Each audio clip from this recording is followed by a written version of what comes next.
and good evening. Greetings for wherever you are on the planet. Welcome to Planet Wakeza, where your money, business, investing, and philanthropy are your culture. My name is Sabrina Lamb. I'm the founder and CEO of World of Money, the leading immersive youth financial education provider worldwide, now in our 18th year. I'm also the founder of Wakeza, which means save and invest in Swahili. After years of producing adult Money Matters forums, we finally have a safe space for World of Money parents, graduates, young adults who are attended World of Money before, but now you're adults, to continue, and all adults, in fact, to continue and renew your financial education journey. So here is learn more a little bit about Wakeza. Can you envision a world where you and your family in America and those who immigrated from Africa and the Caribbean could receive immersive financial education and invest in fractional and whole shares of U.S. publicly traded companies? That time has come. Wakeza. Finally, from your mobile phone, you can start investing in building wealth. Wakeza. Just sign up for the Wakeza app and join the Wakeza community to receive ongoing adult and youth financial education from licensed advisors. Wakeza. You become a financially educated and protected investor. Wakeza has one empowering objective: creating financial inclusion and your family's generational wealth for the African diaspora. Wakeza. Yes, so you probably heard a few times during the video, it's really important that financial advisors are accredited, vetted, licensed, because there's so much bad information out there. But at World of Money and Wakeza, you can definitely rest assured that every expert that we bring to you has absolutely the top line in terms of not only accredited, but licensed, and decades of expertise when it comes to financial education. So tonight's focus is on the third edition of the international bestseller, Get Rich with Dividends, a proven system for earning double-digit returns. Wow. But before we dive in, some housekeeping. Please show your support by liking, sharing, and subscribing to this broadcast so that more people have access to this information. And if you haven't already, please sign up for the newsletter at wakeza.com. There's so much great treats we have in store for you, and so that you can share it with your friends. Our goal this month is to have 1,000 signups, so we really need your help, okay? So remember, you're also the star of this broadcast, so don't hesitate to post your questions in the chat. Our guest expert really wants to answer them. And at the end of the broadcast, we'll be giving away an autographed copy of the book to one lucky audience member. And I'll tell you how that's going to happen soon. So let's begin. So Marc Lichtenfeld is the Oxford Club's chief income strategist and founder and senior editor of the Oxford Income Letter. He has appeared on CNBC, Fox Business, and Bloomberg Radio. His work has been featured in the Wall Street Journal on .com, Forbes, as well as U.S. News and World Report, and others. His best-selling book, Get Rich with Dividends, I have a copy, is in its third edition and has been published in multiple languages. It's the World of Money. Get Rich with Dividends was named the 2016 Book of the Year by the Institute for Financial Literacy. Marc is the only published financial analyst. Now, this is more great information. He's a ring announcer, and he has announced during championship boxing matches on HBO, Showtime, and ESPN.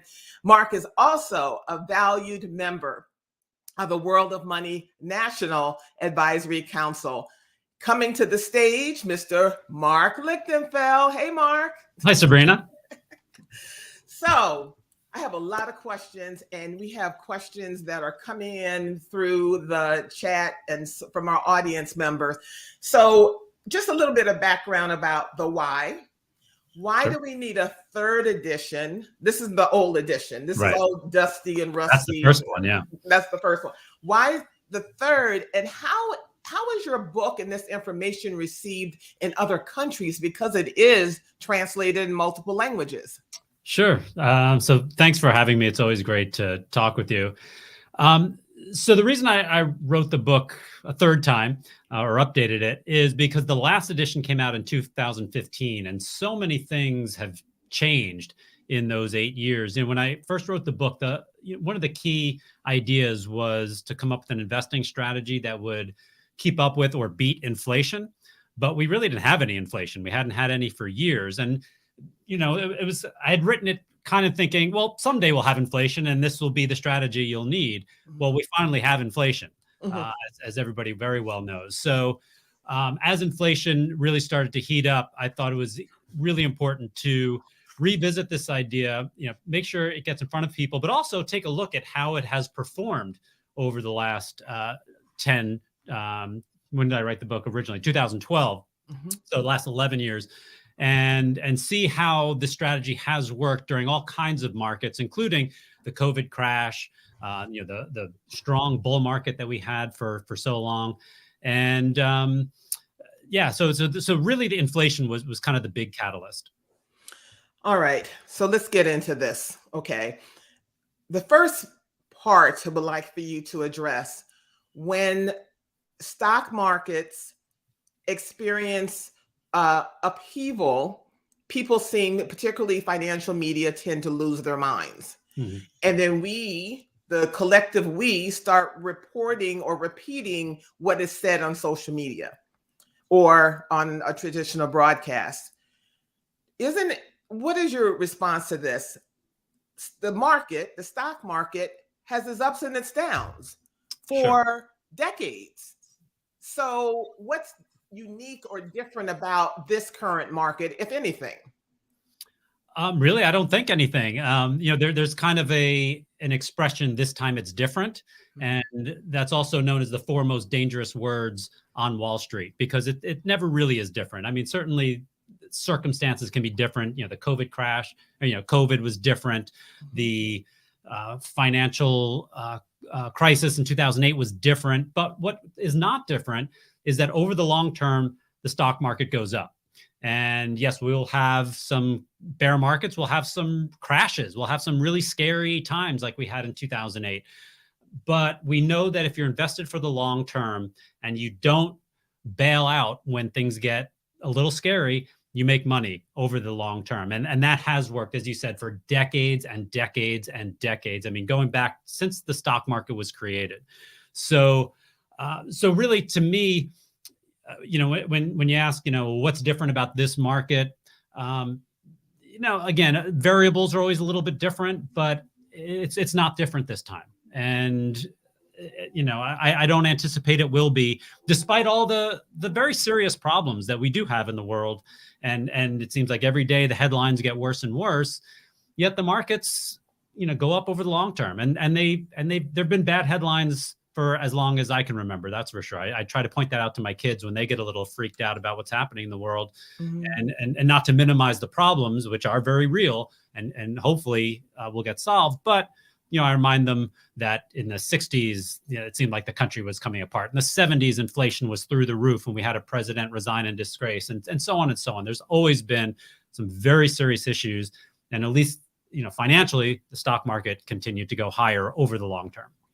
So everyone, please remember to post in the chat your questions, definitely coming to you. How does one prepare to invest in anything?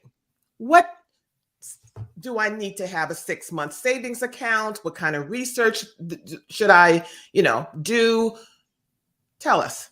Yeah, that's a great question. So before anybody even thinks about investing, they should have a savings account with 6 months worth of expenses, so that if you lose your job or there's some kind of situation like we had with COVID, just something that you have emergency reserves that can pay the bills, pay the rent or mortgage, and you're not worried about your finances. After that, if you're thinking about investing, especially in the stock market, I recommend that you have at least a 3-year time horizon. If you're going to need the money before 3 years, I don't recommend putting it in the stock market. You can put it, in a savings account. You could put it in a certificate of deposit, or also known as a CD in the bank. You could buy a treasury bond. Those are very safe investments. You'll make some interest, so you'll get a little bit of income, and your money will be very, very safe. and you don't have to worry about that. If you have a longer time horizon, longer than 3 years, then yes, I do think the stock market's an appropriate place. And the longer the time horizon, the better off you'll be. Mm-hmm. And as far as how you get started, I mean, there are so many different ways.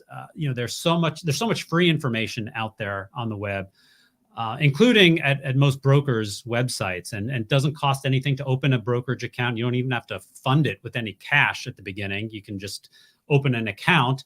Just go on their website and fill out a form, and then they'll have all kinds of tools for you to look at. There'll be, there'll be stock market news. There'll be company information.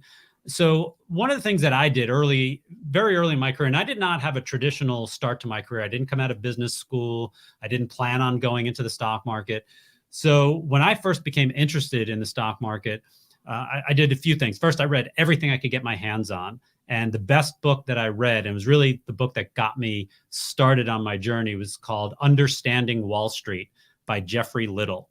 And it really goes into the very, very basics of what a stock is, what a bond is, and how you go about investing. It's a terrific book for beginners.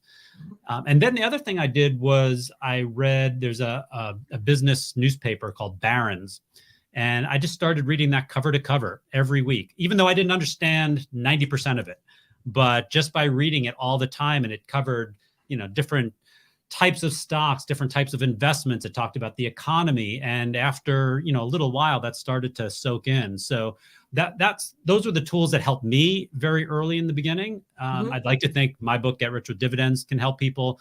But really anything you can get your hands on to read. And now, there's so much free information on the web. When I was starting out, I literally had to go to libraries. If anybody remembers what a library is. What's that, Mark? It's a big place where they have these analog, reading materials.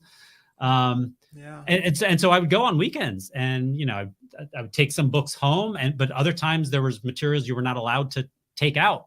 So I would have to sit there and read on a Saturday afternoon. And it required some work on my part but I was interested. I wanted to learn everything I could.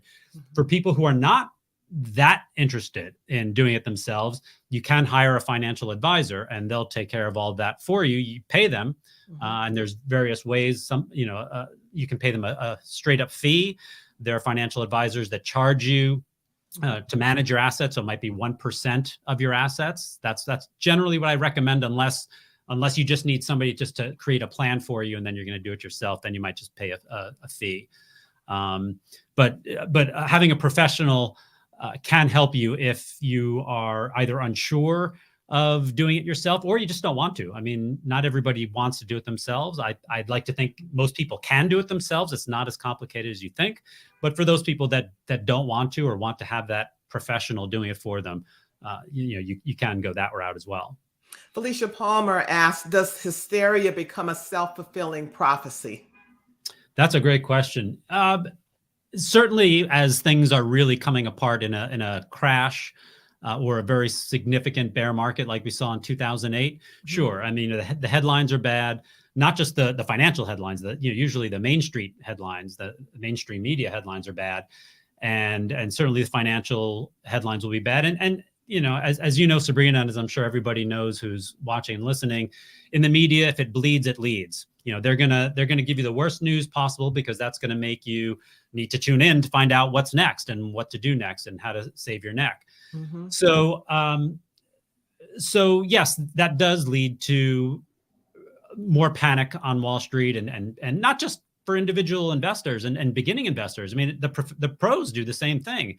The markets start falling, and the pros just say, I can't take this pain anymore. I need to get rid of my risk, and they bail out as well.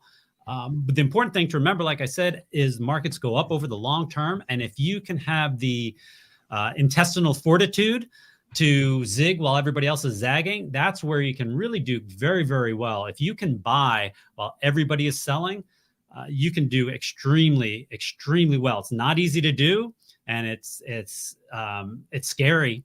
But I think Warren Buffett basically said, if you're not buying when it's uncomfortable, you're doing it wrong. So it should feel a little uncomfortable to buy when everybody is selling. And you're not going to time it perfectly. You're not going to buy it right at the bottom. Right. But if you see, real mass hysteria, that is usually a great time to start putting some money to work. What do you think of this statement? It's not timing the market, it's time in the market. And Felicia Palmer asks, what's the long term, 30 years? It could be. I would say long term would be a minimum of 5 years, preferably longer, but 30 years is a great long term goal if you have that kind of time horizon. And not everybody does, certainly, but what I always say for when, especially when I start talking about kind of the real long term, like 30 years, even if you don't have 30 years to invest, you probably know somebody that does. So whatever you learn about long term investing, share that knowledge with somebody younger, because it will make all the difference in the world. And I think a little bit later, we're going to maybe run through some numbers that will show you just how big the numbers get if you invest for the long term and just leave it alone for the most part. True or false?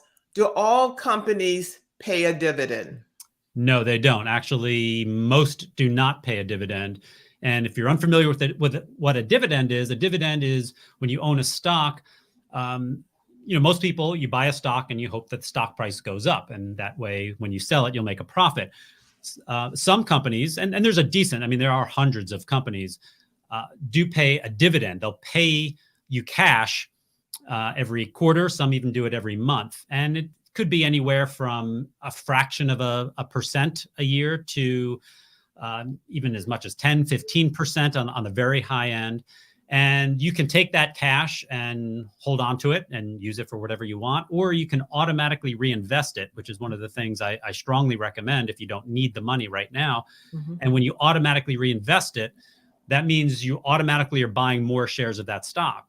So if you had 100 shares of stock and you got paid a dividend that enabled you to buy 2 more shares of stock, well, now you're getting paid dividends on 102 shares instead of 100 shares. So let's say that the dividend was $1 a share. So you get $100, and let's say you could then buy 2 shares of stock. Well, now the next time you get a dividend, you'll receive $102, which you can then buy more stock with, and more stock. And so as you buy more stock, you get more dividends, more stock, more dividends. And that's what really creates compounding. And that's what really accelerates the ability to create wealth. Now, Marc, there used to be a website, I'm not seeing it now, but it was dividends.com, where you could research which companies pay a dividend. Do you have handy the name of any new websites that have that information? As far as for screening which companies pay dividends, I don't remember offhand, but if you do have a brokerage account, most brokers will allow you to do a screen. Actually, there's also a website, a free website called FinViz, FINVIZ. Repeat that, please. Repeat sure, that. FinViz, F like Frank, IN like Nancy, V like Victor, IZ.com. And they do have a stock screener, and I'm pretty sure you can select dividends or yield, which is the percentage that you receive in dividends based on the stock price. So if you screen for that, you'll see the companies that pay dividends. And I did find the website. It's not dividend with an S, it's dividendsingular.com. And everyone, I put in the chat, the link in the chat. Okay, Marc. So what I find fascinating about your book, Get Rich with Dividends, is that because there's so much focus on the companies that have a lot of marketing, and the financial media is always talking about the same company. There's over 2,000 publicly traded companies that you can consider with a variety of different industries. But you write in the foreword of your book, when it comes to the stock market, most investors prefer glamour to profits. Why do you say that? Well, most people want the high flying stock. They want to discover the next Tesla or Facebook or whatever is the Wall Street darling. And true, if you catch lightning in a bottle and happen to get in on one of those early, you can make a fortune. But those are very, very difficult to to discover before everybody else does. And so once the media, CNBC and mainstream media and all your friends are talking about it, it probably too late. Not to say that those stocks can't continue to go higher, but it's probably too late as far as to really cash in big. So for the most part, you don't want those glamorous stocks, the ones that everybody are talking about. The companies that typically pay dividends and grow their dividends are, the companies that nobody's talking about and that have businesses that are very unsexy. Companies that make electrical components, or oh, I love that. No. Well, I mean, or true, yeah. or pump oil or pharmaceuticals, but not the next great cancer life-saving drug, but a company that has an arthritis drug that sells millions of prescriptions a year, but it's not the, like I said, the sexiest drug. It's not the headline making drug. Mm-hmm. So a lot of those kind of boring companies, they're not all boring, but a lot of them are, yet they generate tons of cash flow. They make lots of money. Their stock prices, typically, if you're paying a dividend and raising the dividend every year, which is something else I strongly recommend in the book, is that you try to find companies that raise their dividend every year. So if you can do that, those stock prices tend to go higher, because that means the company, if they're raising the dividend every year, they're paying their shareholders more money every year. That means that they're, generally speaking, making more money as a company each year, which should increase the stock price. What is a perpetual dividend raiser? Sure. So that is what I call a company that raises their dividend every single year. Mm-hmm. And like we were talking about earlier, one of the reasons I wrote the book was to be able to keep up with and beat inflation. Mm-hmm. So a company that's raising the dividend every year should help you do that if they're doing it by enough. So, for example, if you're generating $500 a year in dividend income and inflation goes up, let's say inflation is 8%, which is pretty high. Well, the next time you receive dividends, or the next year you receive dividends, if you're receiving the same $500, but what used to cost you $500 now, because there's 8% inflation, now costs you $540, that $500 doesn't buy you the same amount of goods and services anymore. You don't have the same buying power. So if you can find a company that, let's say, raises their dividend by 8% or even 10% a year, well, now you're keeping up with inflation, and you can afford that $540 item, or maybe even a little bit more if your dividends are now $550. Mm-hmm. So that's the reason that we want these companies that raise their dividend every year, because even when inflation isn't high, for years it wasn't, but it was still 1.5%, 2%, 2.5%. So, over time, that does erode your buying power. You might not feel it so much, every month or every year, but over time it does. So if you can increase your buying power every year, you're ahead of the game. Should we go to the slide? Would you like to do the demo now, Marc? Sure. Okay. So in the book, one of the things I talk about is the focus, or the goal, I should say, of the book is to generate 12% average annual total returns. So what does that mean? If you are starting with $1,000, it means you would hope that at the end of year one, you would now have $1,120 and so on. So you're making 12% per year. And some people might not think that's a lot. In stock market terms, it actually is quite good, because in the stock market, on average, the S&P 500 goes up about 8% a year. Actually, I think, okay, yeah. Okay, so we have— Is that it? Oh, you know what? This is, I think I sent you an old version of the presentation. If you scroll down to, it's towards the end where it says 12% average annual total returns. Sorry about that. Okay, right here. There you go. Okay, so here's when I talk about investing for the long term, here is why I believe so strongly in it. Let's say you're able to start with $10,000 and you earn 12% on average a year for 10 years.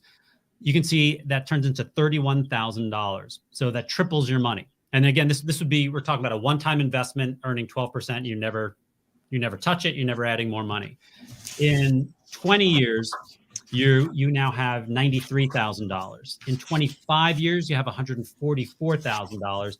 And if you advance it, it should say after 30 years, you'll have $275,000. So a $10,000 investment turns into $275,000 after 30 years. So that's the power of compounding. If you're able to leave your money in an investment that is earning, let's say 12%, obviously if it's 10%, your numbers will be a little bit lower, but you can see just how strong compounding can be. Just even tripling your money in 10 years is pretty fantastic. It's not get rich quick, but again, you're investing in stocks, which are, and you're investing in fairly conservative stocks. That's the other important thing to remember with dividends. These are mature companies. This is not the next Facebook and the next Tesla, which could be a home run, but there are a lot of companies that strike out when they're attempting to be the next hot thing. These are companies that have been around for years, have been raising their dividends for years. So it's a pretty conservative investment. There's no guarantee that they won't go down. In a bear market, they probably will go down. They'll probably go down less than other stocks. But again, over time, these stocks should, if we pick them well, should return about 12% a year if you're reinvesting the dividends. And that can really move the needle on growing your wealth and your family's wealth. Mark, should I stay on this slide? You can go to the next one too, because okay. Yeah. And one thing I want to be clear, this is just a nice round number of $10,000. Obviously, you don't need $10,000 to start. You can start with anything. One of the great things about investing today is that with most brokers, it doesn't cost anything to get started, and you can buy one share of stock, and with some brokers, even a fraction of a share. When I first started in the 1900s, it cost $50 to make a trade, to buy a stock. And the first stock I ever bought, I only bought $600 worth of stock, and it cost me $50 to do so. So today, you can start with $50 if you want, or $10, whatever that number is. So this is just an example to show you how big the numbers can get if you continue to invest. So if you go to the next slide, this shows you what $10,000 if you were able to continue to add money every year. So if you added $2,500 a year, now you can see that you have $74,000 after 10 years, well over $200,000 after 20, $470,000 after 25 years, and $800,000 after 30 years. So you can see how starting early and even adding just a little bit every year changes the game. So if you're 20 years old, or somebody who's 20 years old, and you can get them started, imagine what their financial picture could look like at 50. You're talking about being able to upgrade their house, consider retiring early, starting a business, paying for a college education. So the earlier you can start, or get a family member to start, the better off they're going to be over the long term. Now you write, sorry, do you want me to stay on this slide? Nope, we're good. Okay. So you also write in your book, coming out of this,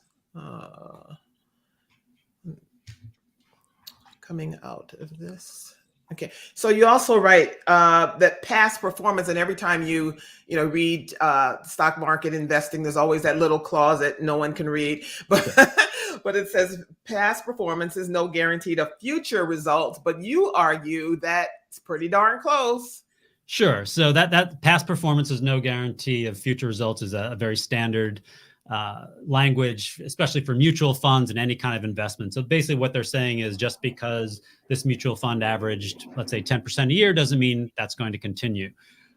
That being said, the broad market, the numbers are pretty consistent over the long term. They generally earn, on average, about 7.5% to 8% a year. Now, on any given year, that's going to fluctuate wildly. You might make 25% one year, lose 15%, the next make 10%, lose 2%, make 18%.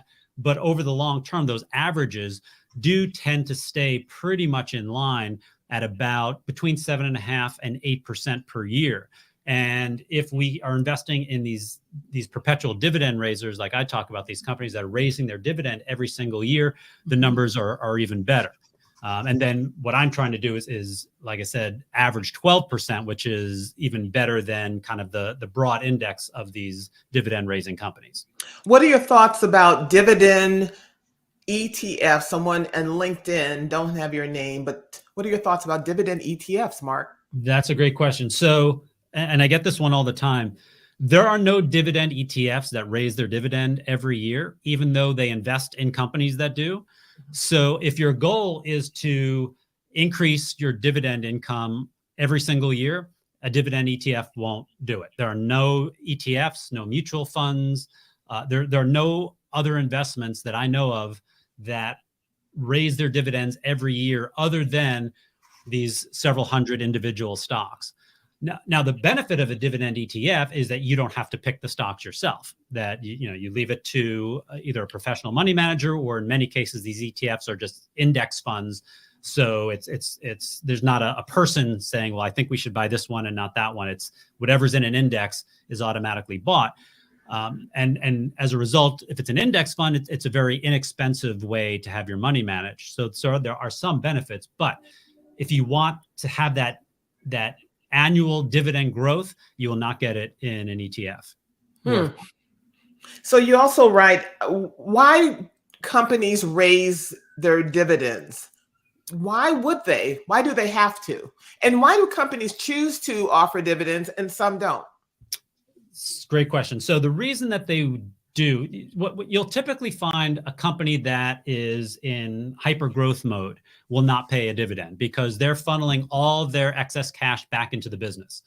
For years and years, Apple and Microsoft and kind of the blue chip tech companies, when they were kind of the hot young companies, didn't pay a dividend. Tesla doesn't pay a dividend. Facebook doesn't pay a dividend because they're still putting money back into the business, trying to grow as fast as they can. At a certain point, companies, they might still be growing, but they're now generating so much cash that they have excess cash, even though they're funding their business and they're maybe buying other companies and growing their business organically. They still have extra cash, so they can squirrel it away for a rainy day. They can buy back shares of their own company, or they can pay dividends. And many will pay dividends for a few reasons. One, it attracts long-term shareholders. A company does not want shareholders, including big institutions, that are hyper-focused on each quarter's earnings. And if the earnings report is just a little bit down, they sell the stock. They want people and investors that are going to hold on to their stock for years and years. It makes their job a lot easier if they don't have to answer tough questions every quarter because their profits were down 0.5% and Wall Street expected it to be, up 0.5% or whatever it is. Mm-hmm. The other thing too is that, remember, a lot of the high-level executives, the CEOs, CFOs, they're big shareholders. So when they get the dividends, they get paid as well.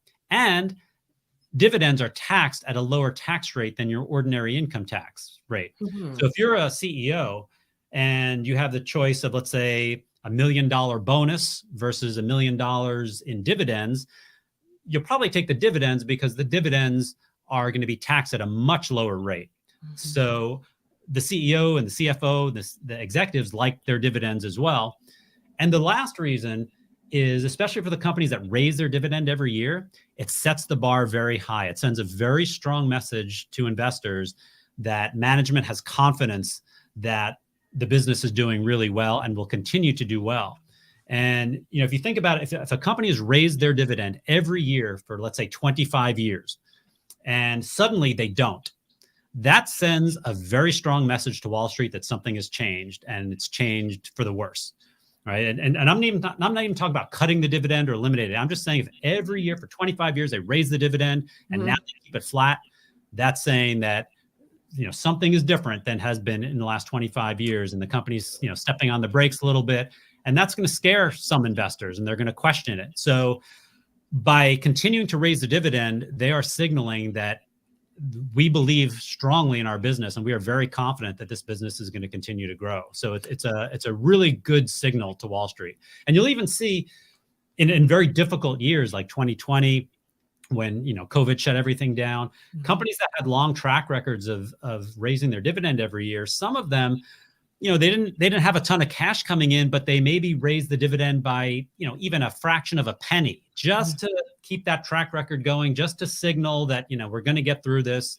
Not everyone did. I mean, there were companies that cut the dividend, but the ones that did were sending a very strong message that this is a temporary problem, and we're going to get out on the other side of this. Name a couple of examples where that occurred. We probably have heard of those companies. The companies that raised a fraction of a penny, that decided not to. That decided not to raise their dividend in 2020. Gosh. The last 5 years. They decided I can tell you the ones that continued to raise. I'm trying to remember the ones that stopped raising, because if they did, and if I had recommended them, I immediately got out of them, because I'm only interested in the companies that continue to raise their dividend every year. So the minute I see that a company is not going to be able to raise their dividend, or if they cut the dividend, I'm out. How do you find that out, that piece of information, that they're not raising or cutting the dividend? So a company will make an announcement every quarter of what their dividend is. And usually if you go to their website, there's an investor relations section, and there'll be, if you go to it's usually stock or stock information, there'll be a section on the dividend. You can see their dividend history. So you'll be able to see what they've done in the past. There's also websites like seekingalpha.com.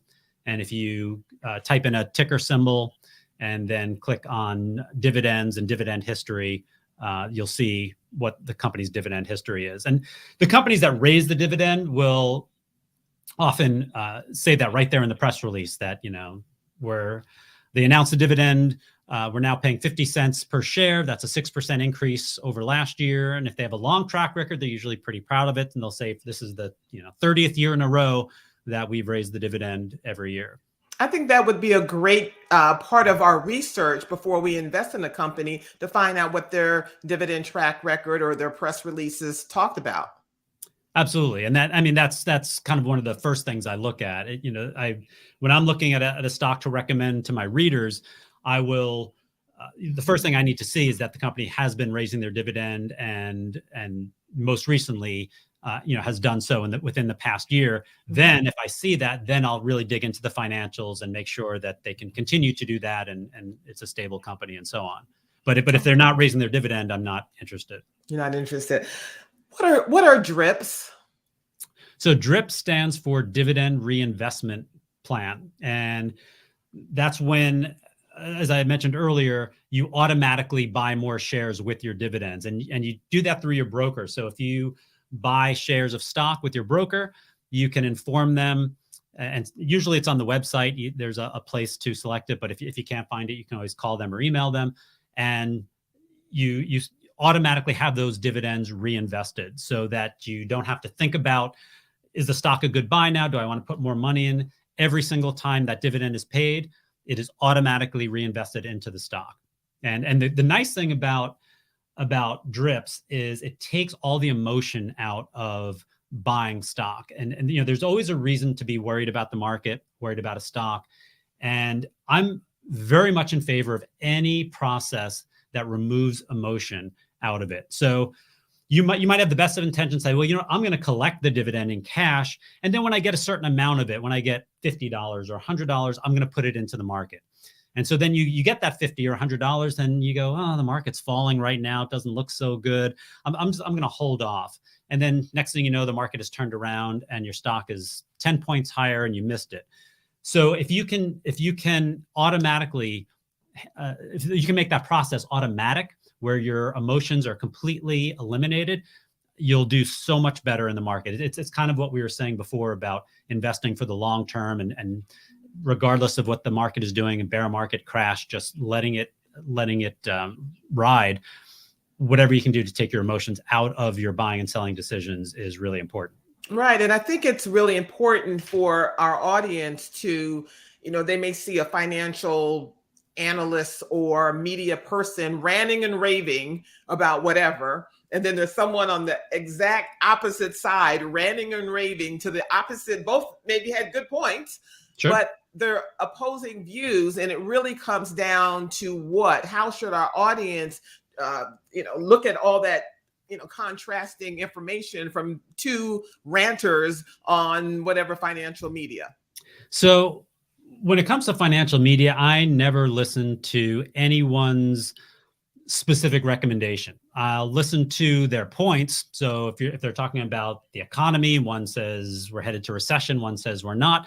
I'll listen to their arguments, but I'm not interested in their opinion. If they're talking about a stock, one recommends buying it, one recommends selling it, same thing. I don't care if they recommend buying or selling it. I'm interested in, why they recommend buying and selling it, and see whose argument makes the most sense. So, I strongly advise against acting on anybody you see on TV, including me. If I'm on TV talking about a stock, I mean, when you go on TV, they want you to have an opinion. If I go on TV and they say today we're talking about Tesla, they don't want me to say, well, it's a good company. I'm not, they want you to say buy it or sell it. Mm-hmm.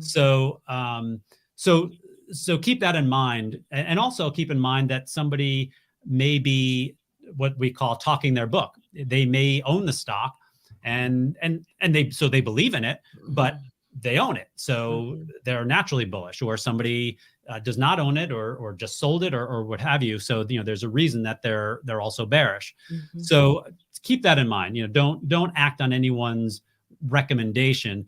If you hear an idea that's interesting and somebody says buy the stock, you might think that's interesting. Then you can go, dig in and do your homework or look for some other sources. Mm-hmm. But you use kind of the broad arguments as your research versus taking a hot stock tip from anyone. Sure. We're coming up on time, everyone. So please post your questions in the chat. What is the 10, 11, 12 system, Marc Lichtenfeld? So that is the system in my book that I talk about on how to achieve these 12% average annual total returns. And it's basically trying to find stocks that have a high enough starting yield. That's the percentage of your original investment that you're receiving dividends, combined with a high enough dividend growth rate. So, how much that dividend is increasing every single year. And so there's, a formula for achieving a 12% average annual total return. So the higher the starting yield, the lower that growth rate has to be, and vice versa. The lower the starting yield, the higher, the more growth you need from that dividend to hit those numbers. And then we also just assume in this formula that we're just average stock pickers. We are not picking the next great stock. That the stock is just going to go up in line with the historical market average of about 7.8% a year. So, we're not picking the next Tesla or Facebook or the next great company. We're just picking a company whose stock price moves right in line with the market average, but that has a high enough starting yield and usually fairly impressive dividend growth that's going to get us to this 12% number. And soon I'll give you the details on how you could win an autographed copy of Get Rich with Dividends. Okay, so I just wanted you to just backtrack a little bit. What is a yield, and what does it mean that's a higher yield? What is that? And then we have to go to taxes as well. Sure. So the yield is the percentage of your investment that you're receiving in dividends. So, for example, if you bought a stock for $100 and it paid a $4 dividend, your yield would be 4% because you're receiving 4% of your investment back every year in a dividend. So that's your starting yield. Now, if that dividend grows every year, then your personal yield goes higher. So if they raise the dividend by 10%, well, now you're earning $4.40 per share on your $100 investment. So now your yield is 4.4%. And if it continues, the next year would be 4.8%, and then 5.3%, and so on. So that's how you can really start to to grow the numbers, and if you can hold on to these stocks for a long time, you might have started off with a 4% yield, but now, a number of years later, you might be earning 10%, 12% per year in income just from the dividend. That has nothing to do with the stock price. The stock price could have tripled, quadrupled, whatever. It might have gone nowhere. But you're earning more and more income from that stock every year because the dividend is growing up. So even though the yield started at 4%, the goal is for it to go much higher. And Tracy Holder, we're coming to your question, but would you address, we're in tax season, we have this boatload of dividends coming in. Does the IRS care, Mark? Oh, yes, of course they do. They want their money. So dividends are typically taxed at 15%. And if you are in one of the higher tax brackets, then it is as high as 23.6%. There are some tax brackets that you are not taxed on your dividends. I don't recall where those start. But generally speaking, for most investors, they'll be taxed at 15% per year, which is lower than your ordinary income tax and lower than, let's say, if you were even earning 4% in a savings account, and your interest is taxed at your ordinary income tax rate, which is usually higher than 15%. Now, keep in mind, a savings account is FDIC insured and 100% safe. A stock is not guaranteed. But if we're just comparing the tax rates on the income on a dividend is usually lower. Tracy Holder asks, how do I get started with investing? How do I find a brokerage firm or someone to manage my investments? So if you're looking for a brokerage firm for you to manage, you've probably seen lots of commercials for all the big ones. You've got Fidelity and E-Trade, Ameritrade, Schwab. I think any of the really big ones are excellent. They all have commission-free trading. It doesn't cost you anything to make a trade. Usually it doesn't cost you anything to have money there. So any of the big ones are fine. I'm not a huge fan of Robinhood. I know that's really popular with a lot of younger investors. That's an app. Also free, but they've had some really serious problems when the market has melted down, when there's been some big crash. Stop the trading, yeah. Yeah, people have not been able to get out, and not that we're looking to sell when that's happening, but you're not hearing about those problems so much with the big firms like Ameritrade, E-Trade, Fidelity, Vanguard, Schwab. Mm-hmm. As far as finding somebody to manage your investments, so a lot of those firms also do have plans in place where you can work with somebody. You'll pay a fee, or there'll be a commission or a percentage, but you can work with somebody at those firms. Mm-hmm. If you want somebody but those people usually will not be managing your money. They'll kind of put you on a plan, but they won't be personally overlooking it. If you want somebody to do that, then really the best way is to ask around, ask people that you know and that you trust if they're using anybody, because the last thing you want to do is give your money to somebody who you don't know. You're walking into some financial firm and just handing it to the person who happens to be sitting at the desk that day. They could be great. They might not be. And mm-hmm. So any kind of financial professional, I always want a referral from somebody I trust and somebody who's worked with them.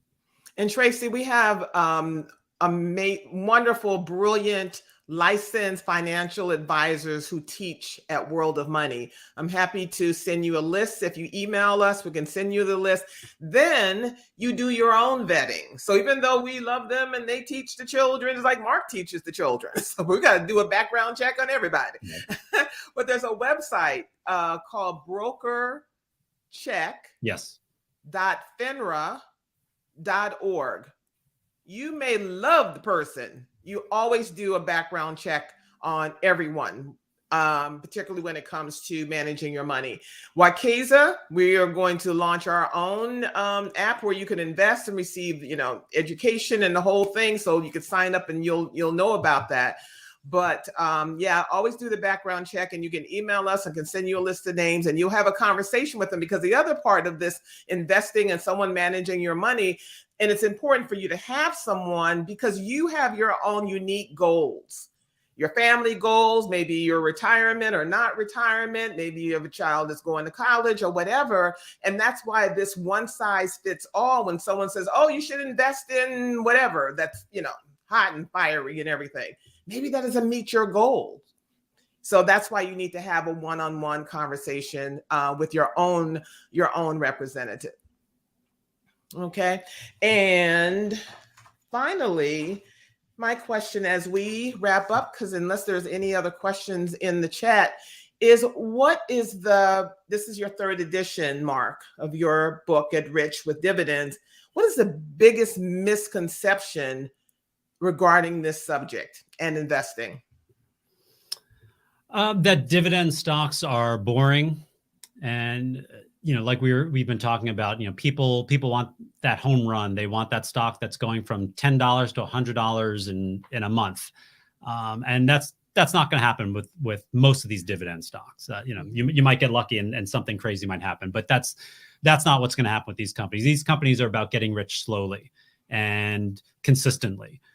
So to me, that's not boring, because I've also seen it work firsthand in my life, actually in my son's life too. When I was writing the first edition in 2012, my son was 9, and he asked me, what are you writing about? I explained the situation. I showed him basically the same numbers we showed today. And he said, so if I invest now, by the time I get out of college, I could have a bunch of money. I said, yeah. So he said, well, can we do that? So I got him started. And well, guess what? Now my son's graduating college, and he's going to have, he's not a rich person by any stretch of the imagination, but when he gets out of school, he doesn't have to move home the day after graduation. He can figure it out for a little bit until he's on his feet, because he does have a little bit of a nest egg, and hopefully he doesn't have to tap into that. And then he can use that for a down payment on a house, maybe 10 years from now, or, what have you. But it's worked in that short period of time. And it's made all the difference in my life, because I got unbelievably lucky. And really what started me on this whole path was when I was 22 years old. I read a statistic about investing that if you put $2,000 away from the time you're 21, and you put $2,000 a year away every year until you're 31, and then stop, you'll have more money at the age of 65 than you would if you started at 31 and invested every year all the way up to 65. So in other words, a total of $20,000 invested early turns into more money than was that $68,000 invested, at a little bit later date. And so that just made all the sense in the world to me. That's when I picked up that book, Understanding Wall Street, and got my journey started. So it is the quicker you can get started and let that money ride will make such a big difference.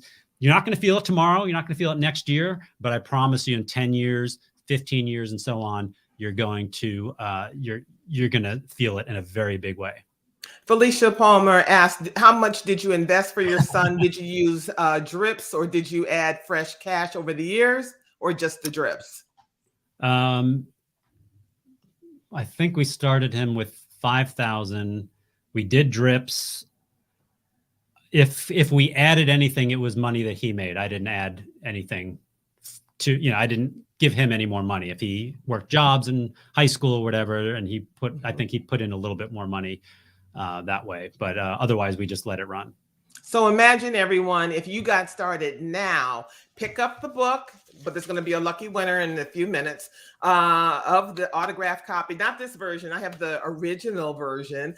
How your family's life can just transform, changing everything by starting right now. So Marc Lichtenfeld, thank you so much for serving World of Money as a National Advisory Council member, as well as congratulations on your new book, Get Rich with Dividends, a proven system for earnings double-digit returns.